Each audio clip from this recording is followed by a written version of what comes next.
What's up guys, Ronaldo here and welcome. And I've been playing around with Valara quite a bit here on the test server, and I've been playing around with her being at gear raid 1 or the Malric trials. I've been testing around, see where she works, how strong she is, how she performs compared to other AoE DPSs. So let's get right into it with the damage comparison that I've done with her throughout the different awakenings that she has, and compared to other units in Gear 1 with the same equipment and their best in slot artifacts. So in that note, first up, when I put Valara into Gear 122 without any help, as you can see in the background, she managed to get to 160 million at A0. 160 million without any support. Now I will get into what changes with these damage results with the supports and what that means, that she gets so high damage without support, what that means for her overall. We'll get to it, okay? So 160 million A0, she got to 180 million A1, 193 million A3, and 220 million at A5 here on the Gear Raid 1 stage 22, just going in there raw.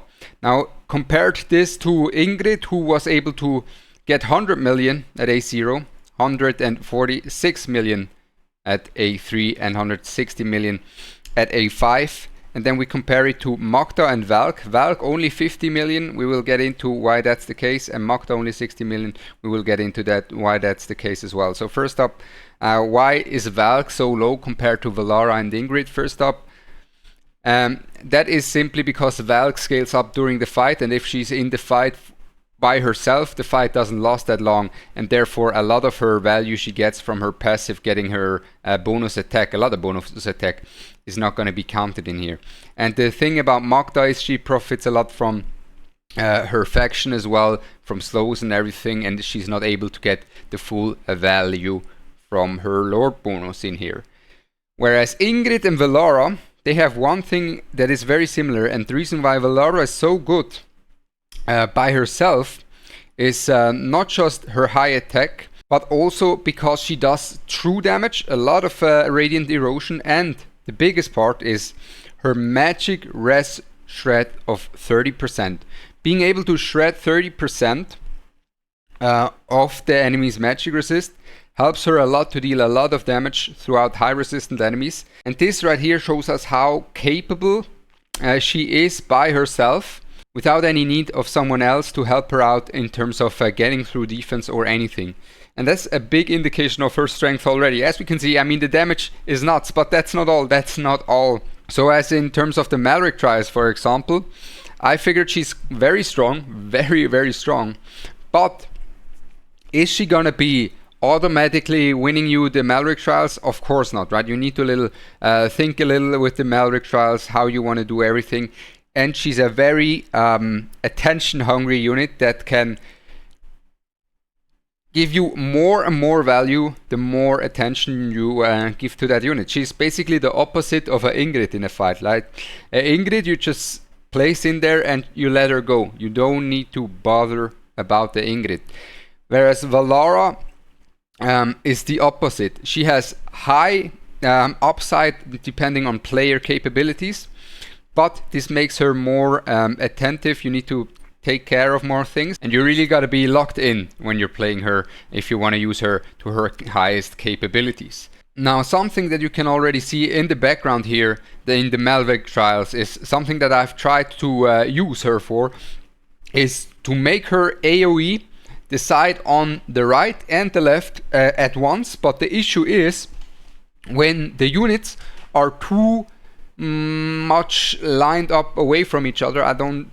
If you look at me, right, if one unit is here, the other unit is there, and no one's in the middle, and she's attacking here, her AoE from the ultimate is not gonna be reaching here, even though it says in her ult, her auto attacks hit 10 enemies.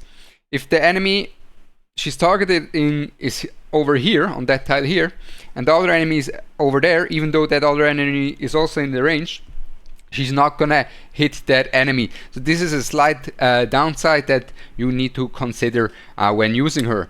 And that right there, as you can see, it was just something that I was seeing how that could work. Instead of using some of the strong fighters like a Kikiri and Wukong to take care of these units coming in there, I was like, what if we use 2 tanks there and use the Valara to take care of both of the lanes at once? How's that gonna be working out for us? That is the issue right there for her, and it's something I was thinking of with Arrogance and Mokta as well. But this is not about Arrogance, this is about Valara, so let's continue on her note. Now as for the rest of her kit, right, she has a lot of things going for her, and what the initial damage testing that we did means for her is, first up, as we are able to see, in Heart of PvE stages where you're not going to be able to give a unit the Invic buff and you still need some magic damage, she's going to be super strong thanks to her magic shred, thanks to her true damage and versatility. On top of that, she has a knockback that can be used. Now as for the other content where you can use her for sure is going to be Gear 2. She's going to be an absolute monster of a DPS to be used there. Gear 3, I haven't tested her on 24 yet, but what I've done is I tested her with her invisibility, and her damage is actually quite high, and that invisibility gives her even more versatility, right? The name of the game of this unit is really her versatility, because she has so many things going for her, right? She has that invisibility that can help in some stuff. She has the knockback that can help in some stuff as well.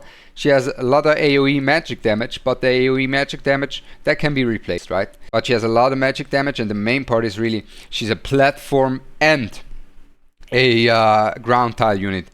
And if we go take a look at someone who aged extremely well, for example, it's going to be Ingrid, right? And Valara has the exact same 2 things that Ingrid has going for her, and that is, she has different capabilities, she has a lot of versatility through different stuff than the Ingrid, and she has a lot of damage, right?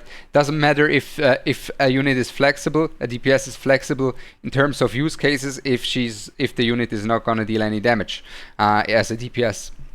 That is gonna be one of the core aspects. And she has the exact same things, right? Like the Ingrid had the single target and the AoE going for her and the long range, and Valara has the ability to be on platform, to be on ground, to be self-sufficient, to help out the team with knockbacks, to be invisible, to giving magic shred. She has so many things in that aspect that can help you a lot, and it already shows from my testing where I put her in. I put her in there, she works. I put her in there, she works. I put her in there, she works.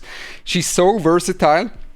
And on top of all that, she can move tiles during the fight.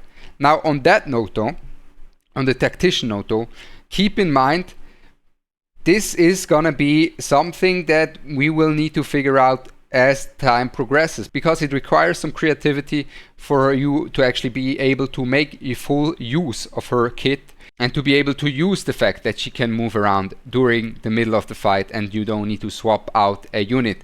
And for that, right, when the waves come in fast, by one, you definitely are going to be needing, for example, an Eloin, so you get her ultimate back fast enough, so you can rotate her very well, very fast. And for that, for example, something like that bonk skill is going to be able to provide her some bonus rage and provide her the ability to, if she takes care of the wave preemptively, to self-regenerate her rage faster and therefore be able to regenerate faster as well. There's a point for Moradin as well for you to sum for him. But I think the chances of you getting Moradin over her are of course a lot higher. But that said, that's just something that I wanted to note for you guys.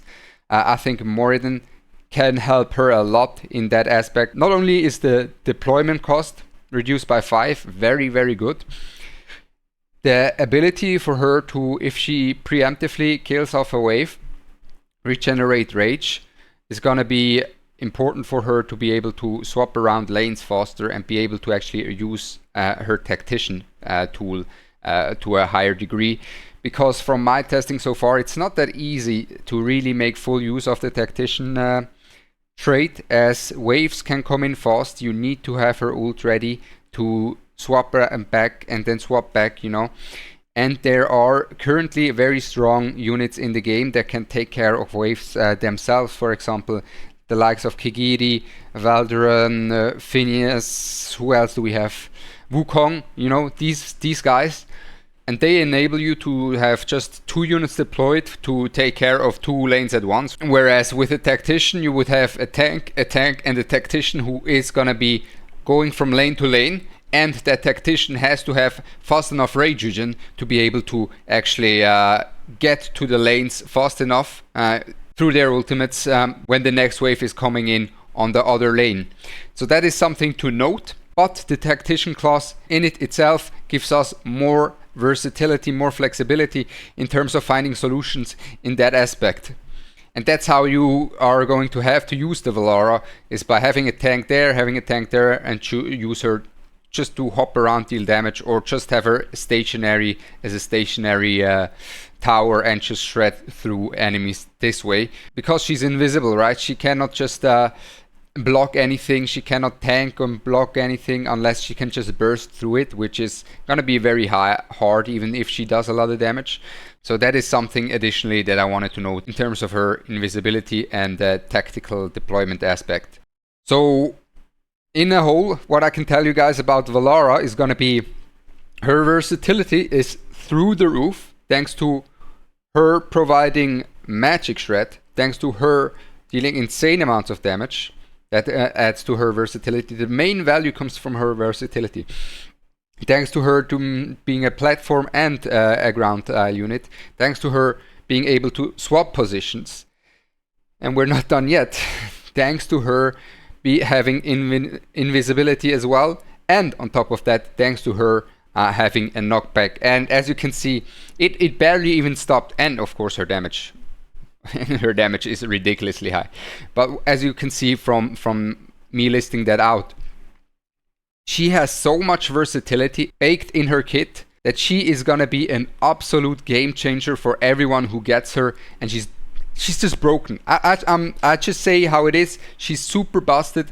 She's insanely capable, especially if you have a lord for her. She's gonna be working exceptionally well. I hope to get Cyrus actually. I wish it was a Cyrus banner because I have the Ingrid, but I'm still gonna pull for her because she's so good. And that's it already from my side. I wish you blessed summons. Make sure to like and subscribe, as that will increase your summoning luck. That's just the word in the streets. I'm Ronaldo. I wish you a blessed day, and I'm out. Peace.